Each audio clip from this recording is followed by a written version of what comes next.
Hello मैं safety team, welcome back to safety skill channel. दोस्तों, CO gas यानी carbon monoxide gas, जिससे हम सभी परिचित हैं और ये हमारे चारों तरफ अवेलेबल है। ये गैसों में सबसे डेंजर गैस होता है ह्यूमन बीइंग्स के लिए, और अगर ये गैस किसी वर्क प्लेस पर हो तो वहाँ काम करना बहुत ही मुश्किल हो जाता है। तो आज हम लोग इस वीडियो में इसी गैस के बारे में सारी डिटेल्स को जानेंगे और इससे कैसे बचा जाए, कैसे सेफली काम किया जाए, और इसके क्या क्या सिम्टम्स हैं और हजार्ड्स हैं, वो सभी कुछ हम लोग इस वीडियो में जानेंगे। तो दोस्तों, लास्ट वीडियो जो इस चैनल पर अपलोड किया गया था वो टाइप्स ऑफ हजार्ड्स के ऊपर अपलोड किया गया था। उसमें कितने टाइप्स के हजार्ड होते हैं उसकी डिटेल्स विद एग्जाम्पल उसमें बताया गया है, जो कि बहुत ही शॉर्ट वीडियो है, अराउंड 7 मिनट्स का। अगर अभी तक आपने उस वीडियो को नहीं देखा है तो उसका लिंक मैं डिस्क्रिप्शन बॉक्स में दे दूंगा, आप वहाँ जाकर उस वीडियो को देख सकते हैं। बहुत ही इंपॉर्टेंट है किसी भी सेफ्टी प्रोफेशनल के लिए। तो चलिए अब हम लोग इस वीडियो में आते हैं, जो कि है कार्बन मोनोऑक्साइड सेफ्टी से रिलेटेड, या कहें हम सीओ गैस ट्रेनिंग। तो इस वीडियो में क्या क्या कंटेंट्स हैं? पहला, brief about CO gas. Second, threshold level of CO gas. Third, hazard of CO gas. Fourth, precaution measures. And fifth, effect of gas on human body. तो चलिए one by one हम लोग देख लेते हैं। सबसे पहले देखते हैं कि कार्बन मोनोऑक्साइड गैस क्या होता है। Carbon monoxide is a colourless odourless gas which is highly poisonous. ठीक है, कलरलेस यानी इसका कोई भी रंग नहीं होता है, ऑर्डरलेस यानी इसका कोई भी गंध नहीं होता है, स्मेल नहीं होता है, और ये हाईली पॉइजनस होता है। It is found in many gases in the following concentration. ये बहुत सारे गैसों में पाया जाता है, और इसका कंसंट्रेशन क्या होता है, मात्रा क्या होता है, वो हम लोग आगे देखते हैं। कोक ओवन गैस में ये 9 से 12% तक होती है। ब्लास्ट फर्नेस गैस में 22 से 30%। एलडी गैस में 55 से 70% गैस। प्रोड्यूसर गैस में 29% होती है सीओ गैस, और आयरन फाउंड्री में 13 to 20% होती है। तो दोस्तों, यहाँ पे 5 डिफरेंट टाइप्स के गैस का एग्जाम्पल लिया गया है, जिसमें सीओ गैस की परसेंटेज कितनी होती है वो यहाँ पर बताया गया है। ठीक है, आप इसे नोट कर सकते हैं, आप इसका स्क्रीनशॉट भी ले सकते हैं। तो चलिए अब हम लोग आगे बढ़ते हैं और सैचुरेशन लेवल जान लेते हैं कि सीओ गैस का लेवल क्या होता है। तो जो थ्रेशोल्ड लिमिट होता है वो 50 ppm का होता है। ठीक है, ppm एक यूनिट है। जब दो गैस मिक्स होता है तो उसको हम लोग ppm में लिखते हैं। ठीक है, तो थ्रेशोल्ड लिमिट यानी कि जैसे ही 50 ppm हुआ यानी हमें अलर्ट हो जाना है। ठीक है, मीन्स हमें उस एरिया को छोड़ देना है। तो ये 50 ppm कैसे पता चलेगा, कहाँ दिखेगा हमें? तो ये हमेशा जो सीओ गैस का अलार्म होता है या सीओ गैस मॉनिटर होता है उसमें दिखता है कि जैसे ही वो धीरे धीरे इंक्रीज़ करता है सीओ गैस उस एरिया में, तो उसका जो रेंज है वो इंक्रीज़ होता हुआ डिस्प्ले होगा वहाँ पे 50, 20, 35, 40, 45, 50, 60 ऐसे करके वो आगे बढ़ेगा। ठीक है, तो वो हमें जैसे ही दिखेगा 50 ppm तो हमें उस एरिया को छोड़ देना होता है। ठीक है, सो अगर मान लीजिए सीओ गैस आपको अचानक लग गया तब क्या होगा? तो सेकंड लाइन में देखिएगा, इमीडिएटली डेंजरस टू लाइफ। आपकी लाइफ को इमीडिएट डेंजर कर सकता है।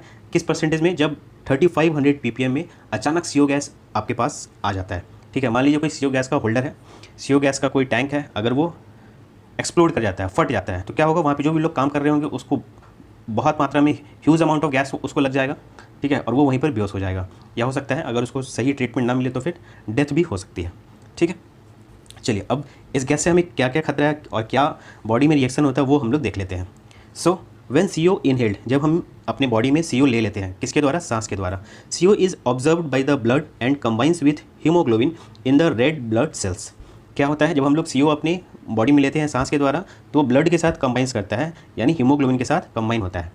तो क्या बनता है फिर? Carboxy haemoglobin. ठीक है, अब क्या होता है? The effective quantity of haemoglobin available for carrying oxygen is reduced. Blood में जो हीमोग्लोबिन होता है उसमें ऑक्सीजन की मात्रा घट जाती है। तो एज अ रिजल्ट क्या होता है? ऑक्सीजन स्टार्वेशन, यानी ऑक्सीजन की मात्रा घट जाती है। Of the tissues particularly the brain cell. ठीक है, तो ब्रेन में ब्लड नहीं जाता है, जिसकी वजह से क्या होता है? लोग बेहोश होने लगते हैं, उनको चक्कर आना लगता है, अनकॉन्शियस हो जाते हैं, वोमिटिंग होती है। ये सारे कुछ लक्षण आगे हम लोग पढ़ेंगे। ठीक है, सो बॉडी में रिएक्शन कैसे होता है? जब O2 यानी ऑक्सीजन हीमोग्लोबिन से मिलता है तो ऑक्सीजनेटेड ब्लड बनाता है। ये सिंपल रिएक्शन होता है बॉडी में जब हम लोग स्वस्थ रहते हैं। तो अब जब उसी O2 की जगह पे CO मिल जाता है उस हीमोग्लोबिन से, तो क्या बन जाएगा? Carboxy haemoglobin. इसको हम लोग क्या बोलेंगे? Carbon will decrease the level of O2। ठीक है, जहाँ O2 था वहाँ क्या आ गया? CO आ गया। तो इससे क्या होगा? ऑक्सीजन का लेवल घट जाएगा और जो ब्लड जो सर्कुलेट हो रहा है उसका स्पीड कम हो जाएगा, ऑक्सीजन उसमें कम हो जाएगी। ठीक है, सो अब हम लोग देखेंगे इसमें कि सिम्टम्स ऑफ गैस एक्सपोजर, जब गैस लगता है तो उसके सिम्टम्स क्या होते हैं। ठीक है, तो देखिएगा यहाँ पे 2 कॉलम है। फर्स्ट कॉलम में क्या बताया गया है कि percentage of carboxy haemoglobin in blood. ठीक है, ये जो आप नंबर देख रहे हैं इसमें ऊपर से नीचे तक क्या है, percentage of carboxy haemoglobin in blood है। और इस कॉलम में क्या दिया हुआ है, सिम्टम्स दिया हुआ है कि लक्षण क्या क्या हो सकते हैं। ठीक है, सो फर्स्ट 5 to 10 क्या होगा, परसेंटेज होगा किसका, कार्बोक्सी हीमोग्लोबिन का इन ब्लड। ओके, तो इसमें क्या होगा, हेवीनेस ऑफ हेड, जो हमारा सर है वो भारी होने लगेगा। 10 से 15 होगा तो क्या होगा, हेडेक होगा, सर दर्द करने लगेगा। 15 से 20 क्या होगा, 15 से 20 होगा तो क्या होगा, डिजीनेस होने लगेगा, चक्कर आने लगेगा। ठीक है, 20 से 25 में क्या होगा, डिमनेस ऑफ विजन, दिखाई कम देने लगेगा। ठीक है, 25 से 30 में loss of strength and confusion. 30 to 40 above symptoms get intensified, जो ऊपर के लक्षण है वो क्या होंगे, और ज़्यादा तेज़ी से होने लगेंगे, तेज़ी से दिखने लगेंगे। ठीक है, जब 40 to 50 होगा तो अनकॉन्शियस हो जाएगा पर्सन, और लास्ट में जब 50 to 60 हो जाएगा परसेंटेज तो डेथ हो जाएगी।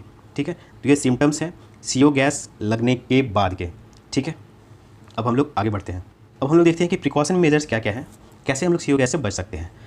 First, when work is to be carried out in potentially dangerous area, receive permit to work before starting of job. जब भी आपको ऐसे क्षेत्र में काम करना है जहाँ पर CO गैस का खतरा है, सबसे पहले वहाँ पे परमिट लीजिए काम करने के लिए।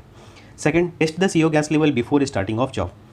जो आपका वर्किंग एरिया है वहाँ पे CO गैस को टेस्ट करना है कि उसका अभी लेवल क्या है। Third, use portable CO gas detector और multi gas detector while working. Portable gas detector आता है जो कि आप पॉकेट में लगाकर चल सकते हैं, छोटा सा आता है, मोबाइल से भी छोटा उसका साइज़ होता है। या फिर मल्टी गैस डिटेक्टर भी आता है, वो भी सेम साइज़ का होता है, उसे भी आप पॉकेट में लगाकर आराम से चल सकते हैं, बट वो महंगा आता है। ठीक है, मोर देन 15,000 से ज़्यादा उसका कॉस्ट होता है, तो वो कंपनी वाले लोग प्रोवाइड करते हैं आपको। तो अगर CO गैस एरिया में काम करना होता है तो वो पोर्टेबल गैस डिटेक्टर आपको लेकर चलना होता है। ठीक है, वो क्या करेगा, CO गैस का लेवल बताएगा डायरेक्ट आपको।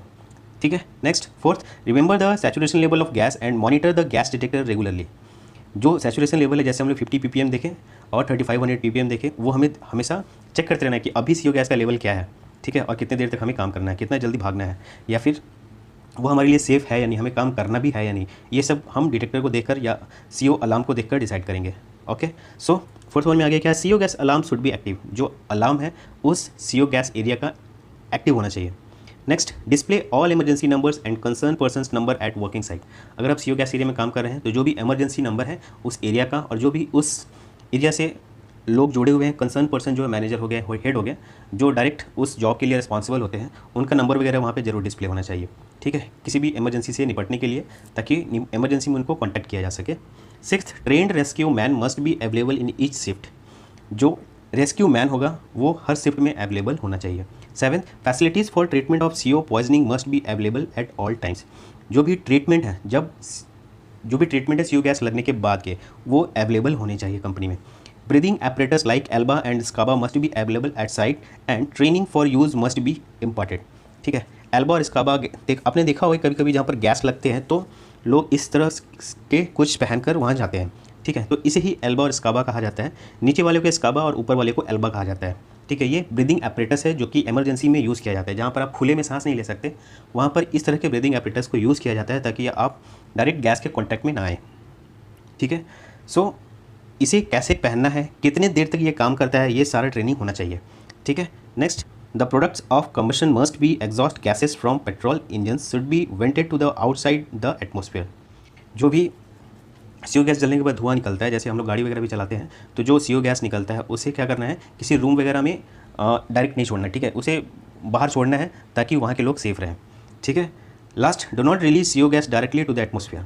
अगर CO गैस बहुत ही ह्यूज अमाउंट में है, ठीक है, जहाँ पर जैसे फर्नेस वगैरह में होता है, काफ़ी ह्यूज अमाउंट ऑफ गैस वहाँ से निकलता है, तो उस केस में क्या करना है, हमें डायरेक्ट उसे एटमॉस्फेयर में नहीं छोड़ना। फिर उसके लिए क्या करना है, हमें जो गवर्नमेंट की गाइडलाइंस है वो फॉलो करनी है। कुछ हाइट का चिमनी बनाना है और उस हाइट का चिमनी बनाने के बाद उसे उस एटमॉस्फेयर में छोड़ना है। ठीक है, या हो सकता है कभी कभी हम लोग जो कार्बन मोनोऑक्साइड गैस होते हैं उसे हम लोग बर्न भी करते हैं। ठीक है, कई बार आपने देखा कि चिमनी में आग लगा हुआ है, मीन्स अगर आग लगा हुआ है तो क्या हो रहा है, CO गैस को जलाकर हवा में छोड़ा जा रहा है ताकि वो हवा को ज़्यादा पॉल्यूटेड ना करें। सो लास्ट हम लोग देख लेते हैं gas concentration in atmosphere and effects on human system. ठीक है, कि क्या होता है गैस का जो कंसंट्रेशन है और उसका डायरेक्ट इफेक्ट ह्यूमन बॉडी पर क्या होता है। ठीक है, वो हम लोग इस स्लाइड में देख लेते हैं। तो दोस्तों, अगर अभी तक आपने हमारे फेसबुक पेज और इंस्टाग्राम को पेज को फॉलो नहीं किया है तो उसका लिंक डिस्क्रिप्शन बॉक्स में मिल जाएगा। डिस्क्रिप्शन बॉक्स में और भी बहुत सारी जानकारी दी हुई होती है, वहाँ पर आप ज़रूर चेक करें। और फेसबुक के सेफ्टी स्किल पेज और इंस्टाग्राम के सेफ्टी स्किल पेज को जरूर फॉलो करें, उस पर रेगुलर अपडेट्स मैं देता रहता हूँ। ऐसी चीज़ें जो यूट्यूब पर अपलोड नहीं की जा सकती हैं तो वो मैं वहाँ शेयर करता हूँ, ठीक है। तो उसे फॉलो करना ना भूलें। चलिए अब हम लोग आगे देखते हैं। इसमें जब 50 ppm होता है CO गैस, तो इसको हम लोग क्या बोलते हैं, safe work limit for 8 hours. इस गैस के लिमिट में हम लोग 8 घंटे आराम से काम कर सकते हैं, ठीक है। नेक्स्ट, जब 100 ppm होता है तो क्या होता है, माइल्ड फ्रंटल हेडेक इन, ठीक है। कितने घंटे में, 2 से 3 घंटे में। जब 100 ppm का लेवल होता है CO गैस का तो हमें क्या होता है, हल्का हल्का सर दर्द महसूस होने लगता है। जब 200 ppm होता है तो क्या होता है, नोजिया एंड फ्रंटल हेडेक इन। कितने देर में, 1 से 2 घंटे में। देखिए टाइम बस जैसे ही ppm लेवल इंक्रीज़ कर रहा है वैसे ही टाइम डिक्रीज़ कर रहा है, ठीक है। मीन्स आपको बहुत जल्दी वो अफेक्ट करेगा। जब 400 ppm हो रहा है तो occipital headache after 40 minute, 40 minute में ही वो आपको हेडेक, सर दर्द और बहुत जोर का दर्द महसूस कराएगा। 800 ppm में क्या होगा, headache, dizziness and nausea after 45 minutes. 1600 ppm में क्या होगा, ऑल अबव सिस्टम्स इन, सभी जो ऊपर सिम्टम्स लिखे गए हैं वो सारे होने लगेंगे। कितने देर में, 20 मिनट्स में। उसके बाद और क्या हो सकता है, कोलैप्स हो सकता है, अनकॉन्शियस हो सकता है and probability of death in 2 hours, ठीक है। 1600 ppm जब होगा तो 2 घंटे में वो बंदा मर भी सकता है, ठीक है। सो आगे हम लोग देखते हैं कि जब 3200 ppm होता है तो उसमें क्या हो सकता है, ऑल अबव सिम्टम्स इन 5 से 12 मिनट। 5 से 12 मिनट में ये सारे सिम्टम्स दिखने लगेंगे उसमें। और 30 मिनट में क्या हो सकता है, डेथ हो सकता है, ठीक है। जब अचानक 3200 ppm के CO गैस के एक्सपोजर में वो आ जाता है, ठीक है।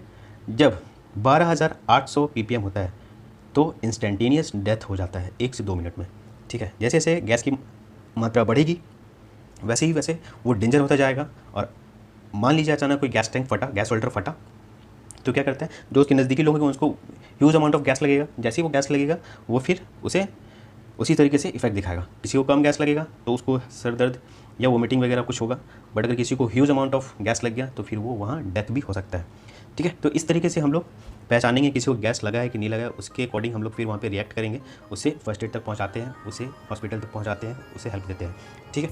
आई होप CO गैस से रिलेटेड जो भी डाउट्स हैं आपके इस वीडियो में क्लियर हुए होंगे।